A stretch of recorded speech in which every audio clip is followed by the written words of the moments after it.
नमस्कार। ग्रामीण महिला विद्यापीठ के एकलव्य चैनल पर आपका स्वागत है। आज हम आपको पढ़ाएंगे हिंदी साहित्य के अंदर जो रहीम के दोहे हैं वो पढ़ाएंगे। 10 दोहे आपको पढ़ा दिए गए हैं। आज हम पढ़ाएंगे आपको 11वां दोहा। इसमें रहीम दास जी ने जो नीति संबंधी ज्ञान दिया है वो मानवता के लिए अत्यधिक हितकर है और इन सब नीति संबंधी ज्ञान को हमें जीवन में उतारना चाहिए। इस दोहे के माध्यम से रहीम दास जी कहना चाहते हैं कि जीवन के अंदर मान सम्मान और इज्जत होना बहुत जरूरी होता है। तो देखो, रहीमन पानी राखिए बिन पानी सब सून, पानी गए न उबरे मोती मानस चून। यहाँ पर जो पानी शब्द है वो श्लेष अलंकार के माध्यम से बताया है कि पानी शब्द तो एक है लेकिन मोती मानस और चून के साथ में इसका भिन्न भिन्न अर्थ निकलेगा। तो रहीम दास जी कहते हैं कि जीवन में हमें पानी रखना चाहिए, अर्थात मान सम्मान और इज्जत रखनी चाहिए। बिना पानी सब सून, बिना पानी के अर्थात बिना मान सम्मान के और इज्जत के संसार में कुछ भी नहीं है, शून्य है। पानी गए न उबरे मोती मानस चून। यदि जीवन के अंदर से पानी चला जाएगा अर्थात मान सम्मान चला जाएगा तो जिस प्रकार के पानी के बिना मोती के अंदर उज्ज्वलता नहीं आती है, मनुष्य के अंदर यदि मान सम्मान इज्जत नहीं तो मनुष्य किसी काम का नहीं है और चून भी पानी के बिना कोई काम का नहीं है। उसी प्रकार जीवन में हमें मान सम्मान रखना चाहिए। अगला दोहा देखते हैं।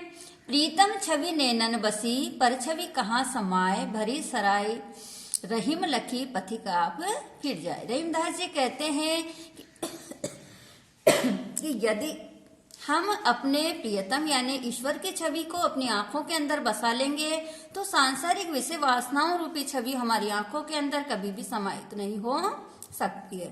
इसके माध्यम से रहीम दास जी समझाते हुए कहते हैं कि प्रीतम छवि नैनन बसी, यदि प्रीतम यानी भगवान श्री कृष्ण की छवि हमारी आंखों के सामने बस जाएगी तो पर छवि कहाँ समाये, सांसारिक विषय वासनाओं की छवि हमारी आंखों के सामने समा नहीं सकती। जिस प्रकार की भरी सराय रहीम लखी, सराय यानी होती है धर्मशाला। रहीम दास जी कहते हैं कि भरी हुई धर्मशाला को देखकर पथिक यानी राहगीर क्या हो जाता है, वापस चला जाता है। उसी प्रकार आंखों के अंदर यदि भगवान श्री कृष्ण का प्रेम बसा लेंगे तो सांसारिक विषय वासनाएं कभी भी हमें परेशान नहीं करेगी। अगला देखते हैं। यो रहीम जस होत है उपकारी के संग, बाटन वारे को लगे जो मेहंदी के रंग। इस दोहे के माध्यम से ये कहते हैं कि हम संसार के अंदर यदि परोपकार करने वाले मनुष्यों के साथ रहते हैं तो हमें भी यश की प्राप्ति हो जाती है, अर्थात हमें भी संसार के अंदर मान सम्मान मिलना प्रारंभ हो जाता है।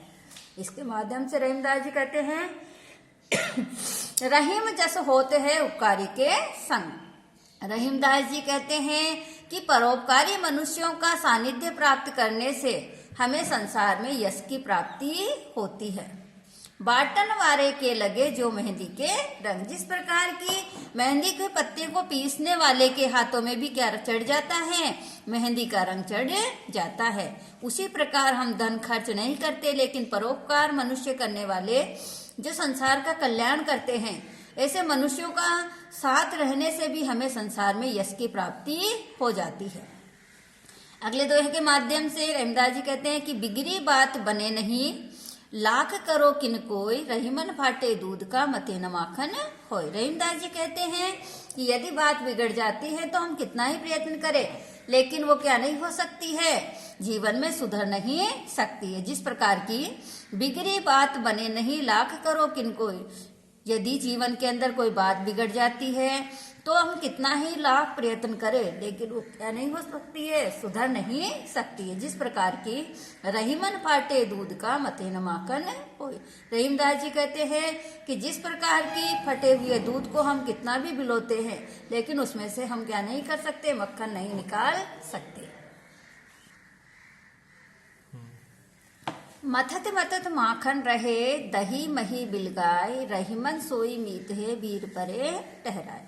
रहीम दास जी कहते हैं बार बार मथने से माखन शेष रह जाता है, अर्थात घी क्या रह जाता है, शेष रह जाए। दही मही बिल खाए, और जो सार तत्व है वो क्या हो जाता है, अलग हो जाता है।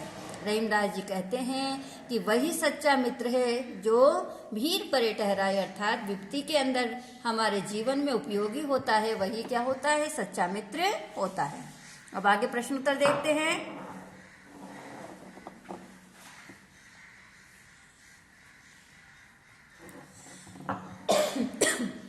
अकबर ने प्रभावित होकर रहीम को कौन सी उपाधि दी?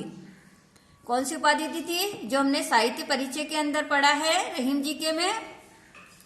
रहीम ने किस धागे को चटकाकर न तोड़ने की बात कही है? तो कौन सा ऐसा धागा है जिसे हम क्या नहीं कर सकते, झटक कर नहीं तोड़ना चाहिए। तीसरा क्वेश्चन देखो, रहीम ने किसकी भक्ति के पदों की रचना की है, अर्थात मुस्लिम होते हुए भी उन्होंने कौन से ईश्वर की भक्ति की है? अति लघुरात्मक में देखते हैं, विपत्ति कसौटी में कौन सा अलंकार है? इसमें आपको देखना है कि विपत्ति रूपी कसौटी, तो कौन सा अलंकार होगा।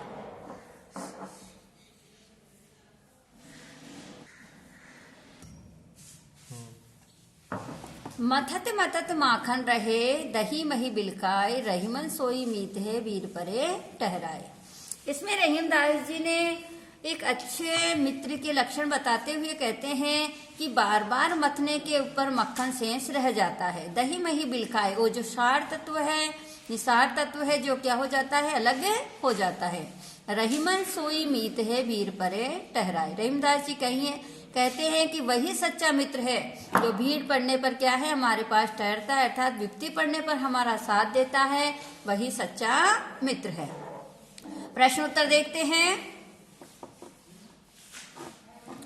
अकबर ने प्रभावित होकर रहीम को कौन सी उपाधि दी? तो इसमें अपन ने साहित्य परिचय में पढ़ा था कि कौन सी उपाधि दी।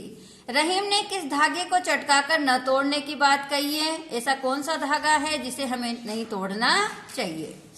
अगला देखते हैं, रहीम ने किसकी भक्ति के पदों की रचना की है? तो कौन से ईश्वर की, उन्होंने मुस्लिम होते हुए भी कौन से ईश्वर की भक्ति की है उसको बताना है। अति लघुरात्मक में देखते हैं, विपत्ति कसौटी में कौन सा अलंकार है? इसमें विपत्ति रूपी कसौटी, तो इसमें कौन सा अलंकार है? आगे देखते हैं,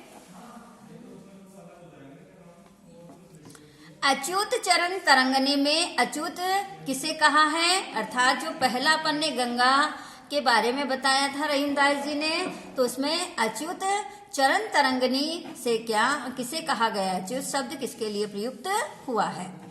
रहीम ने किन लोगों को धन्य कहा है? चौथा क्वेश्चन है, रहीमन भौरी के भये में भौरी का अर्थ क्या है? लघुरात्मक प्रश्नों में देखते हैं, काज परे कछु और है, काज सरे कछु और का आज से स्पष्ट कीजिए कि काम निकलने पर तो मनुष्य का कैसा व्यवहार होता है और काम पड़ने पर कैसा व्यवहार होता है। तो इसका भावार्थ आपको समझाना है। रहीम सच्चा मित्र किसे मानते हैं? तीसरा क्वेश्चन है, रहीम ने दीपक तथा कपूत की समता का वर्णन क्यों किया है? अर्थात दीपक और कपूत में किस प्रकार समानता होती है, तो ये आपको उसका बताना है। चौथा है, रहीमन पानी राखिए में पानी में कौन सा अलंकार है? कि जिस प्रकार ऐसा कौन सा अलंकार है जिसमें शब्द एक होता है लेकिन वो भिन्न भिन्न शब्दों के साथ भिन्न भिन्न अर्थ देता है और अर्थ चिपके हुए रहते हैं, तो इसमें आपको अलंकार बताना है। निबंधात्मक में देखते हैं, रहीम के काव्य की भाषागत विशेषताओं पर प्रकाश डालिए कि उन्होंने कौन सी भाषा का प्रयोग अधिक किया है। कदली सेप भुजंग मुख स्वाति एक गुण 3 में विस्तार पूर्वक समझाइए। इन तीनों का किस प्रकार अलग अलग दिया गया है। रहीम के व्यक्तित्व और कृतित्व का संक्षेप में विचार प्रस्तुत कीजिए। रहीम दुष्ट लोगों से मित्रता और शत्रुता क्यों नहीं रखना चाहते हैं, स्पष्ट कीजिए। जो आपको दोहा बताया था कि किस प्रकार दुष्ट व्यक्तियों का प्रेम भी अच्छा नहीं होता है और शत्रुता भी अच्छी नहीं होती है। इन सभी की आपको व्याख्या करनी है। अमी पियावत मान सहित रहीमन मोय न सुहाए और खेर खान खून खांसी खुशी और प्रीतम छवि नैनन बसी पर छवि कहाँ समाए, ये वाला। और जो रहीम उत्तम प्रकृति का काकर सकत कुसंग और चंदन विष व्यापत नहीं लिपटे रहते भुजंग। तो इसकी आपको क्या करनी है, व्याख्या समझानी है।